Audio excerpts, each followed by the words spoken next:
Pessoas que tiveram a vida transformada por Deus. Verdadeiras histórias de conversão rumo à vida. É isso que você encontra aqui, no programa 180 Graus, o ponto da virada que começa agora.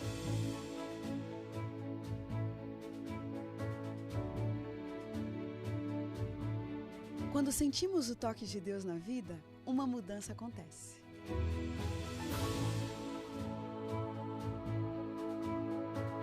Surge à nossa frente possibilidades de felicidade plena. O toque de Deus restaura, renova, refaz.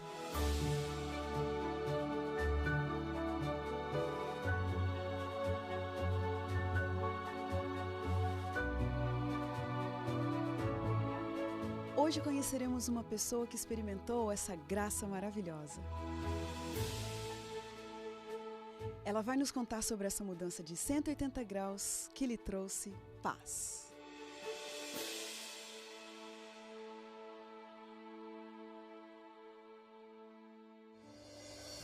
Leonel Ribeiro Dias de Souza nasceu em Ndondo, um outro país, Moçambique, e cresceu em um contexto com fortes heranças e ligações com a Umbanda, até que tornou-se ativo no espiritismo.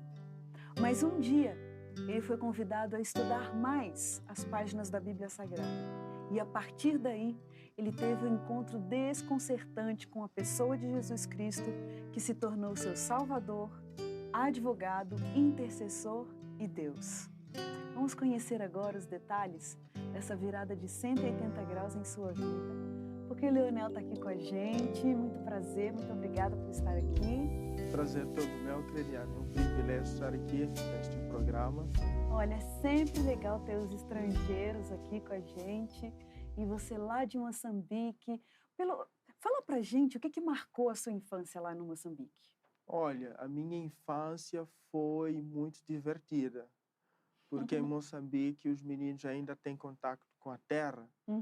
Eles fazem carrinhos feitos de arames ou de barro. Então a minha infância foi sempre assim, muito brincalhão, muito divertido, sempre com os amigos. Que e legal. Ainda me lembro desses momentos hoje, né? Fala um pouquinho da sua mãe e do seu pai. Olha, a minha mãe, os dois eram professores, né? Inicialmente eram professores da língua portuguesa, por acaso.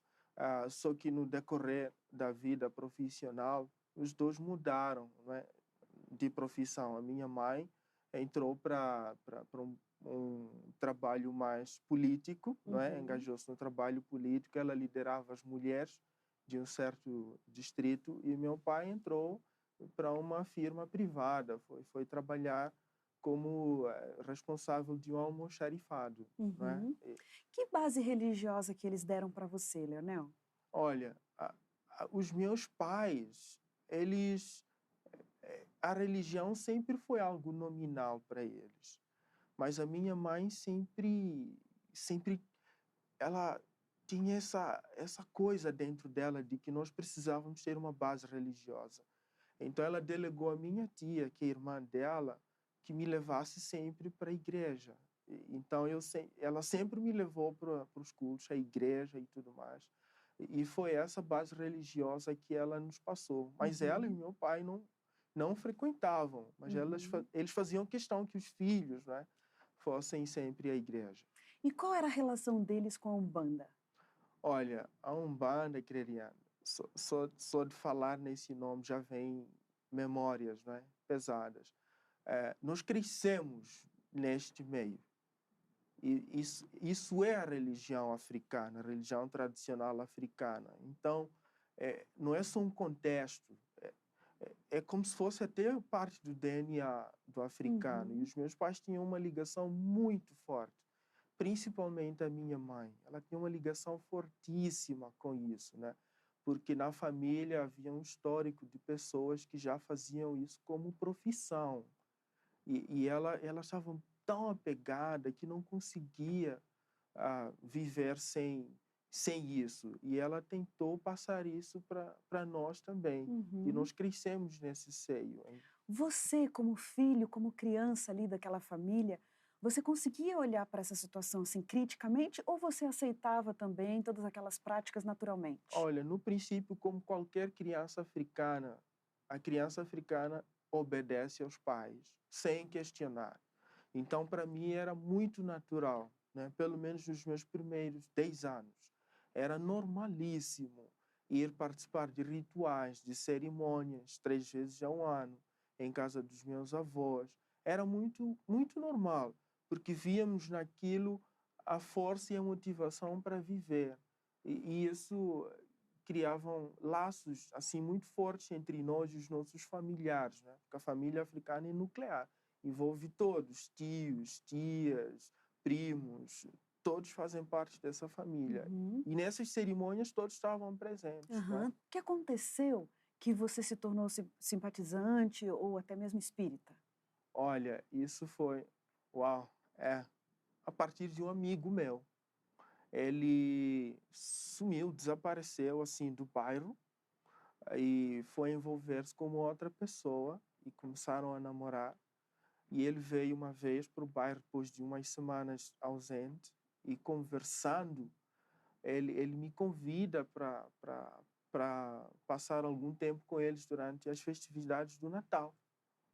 E eu concordei, só que eu disse, puxa vida, tu estás diferente, a sua roupa é diferente, as suas sapatilhas ou tênis também é diferente. O que aconteceu? E aí ele contou que ele estava namorando alguém e tudo mais, que eu devia conhecer essa pessoa. E foi assim que ele me levou para lá. E nesse encontro, nessa festa, no final da festa, eles os dois revelaram o segredo que eles mantinham e queriam que eu fizesse parte desse mundo agora. Que mundo era esse? Bom, era um mundo não muito diferente daquilo que eu já estava acostumado com o umbandismo, não é? Só que era um mundo já mais místico. Era uma mistura de cristianismo com alguns rituais espíritas, não é? Nesse caso. E nós tínhamos sessões, fazíamos sessões onde os dois, eles invocavam esses espíritos, né? E esses espíritos apareciam e se comunicavam conosco e comunicavam a vontade, supostamente, de Deus para nós, não é? E eles me iniciaram nesse processo, né? E eu comecei no escalão mais baixo porque eu precisava aprender a reconhecer a presença desses espíritos, a me comunicar com esses espíritos Quer dizer, também. você achou tudo isso muito interessante, você simpatizou por esse mundo? Olha, eu achei fantástico porque eu disse assim, eu sou um privilegiado, porque logo no primeiro encontro me apresentaram a personagem que era Deus. E eles perguntaram qual era a personagem mais interessante para mim na Bíblia. Eu disse Moisés. Eles perguntaram além disso. Eu disse, não, Deus, que eu mais admiro. Sempre tive essa admiração por Deus. Então veio essa personagem, supostamente, Deus, falou comigo, revelou segredos que só eu sabia. E a partir daquele momento eu disse, não, ninguém sabe disso senão eu e a minha família. Nem o meu amigo sabia. Aí eu pensei, só pode ser Deus. Olha só. Disse, eu sou, depois de Moisés, o homem talvez mais privilegiado na história, que tem a oportunidade de falar com Deus. Agora, Assim, você citou aí a questão da Bíblia, então quer dizer que a Bíblia era presente nesses seus encontros? a Bíblia estava sempre presente. Era o centro das nossas reuniões. O que significa isso? Vocês liam a Bíblia? Como é que era? Sim, ela, como a médium, a mestre nesse caso, né? Ela mostrava como devíamos ler a Bíblia. E a Bíblia era lida espontaneamente, de forma aleatória. Pegou na Bíblia, abria e na página que fosse cair, ela lia.